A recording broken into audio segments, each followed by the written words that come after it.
श्रीलंका में राष्ट्रपति चुनाव संपन्न हो गए हैं और मतगणना में पहले राउंड की गिनती के बाद किसी प्रत्याशी को 50% से ज्यादा वोट न मिलने की स्थिति में दूसरे राउंड के वोटों की गिनती करनी पड़ी, जो कि श्रीलंका राष्ट्रपति चुनाव के इतिहास में पहली बार हुआ।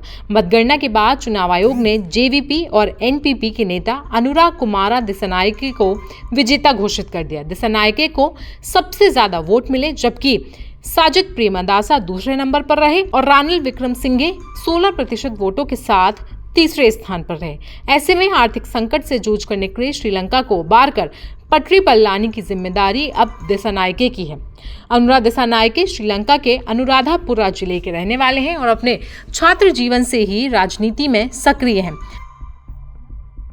साल 1987 में अनुरा ने पार्टी की पूर्णकालिक सदस्यता ली थी और वो साल 2000 में पहली बार सांसद बने थे। दिसानायके ने साल 2014 में पार्टी की कमान संभाली। इसके बाद 2019 में राष्ट्रपति का चुनाव भी लड़ा, लेकिन उस समय उन्हें सिर्फ 3% मत मिले थे, जिसके बाद उन्होंने 2024 में फिर से राष्ट्रपति का चुनाव लड़ा और अपने नाम पर जीत हासिल की। अनुरा दिसानायके मार्क्स और लेनिनवादी नेता है। श्रीलंका में अनुरा को एकीडी के नाम से भी जाना जाता है।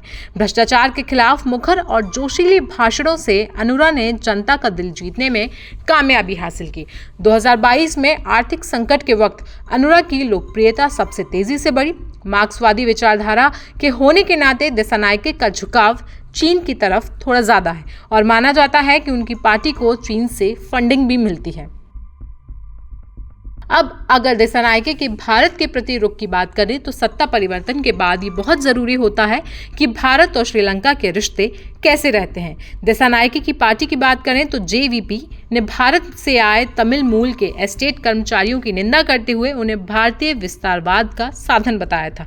दिसानायके की पार्टी ने भारत और श्रीलंका के बीच व्यापार पर व्यापक आर्थिक भागीदारी समझौते यानी कि CEPA का भी विरोध किया है, जो दोनों देशों के बीच अधिक व्यापार और निवेश को बढ़ावा देने के मामले में अहम है।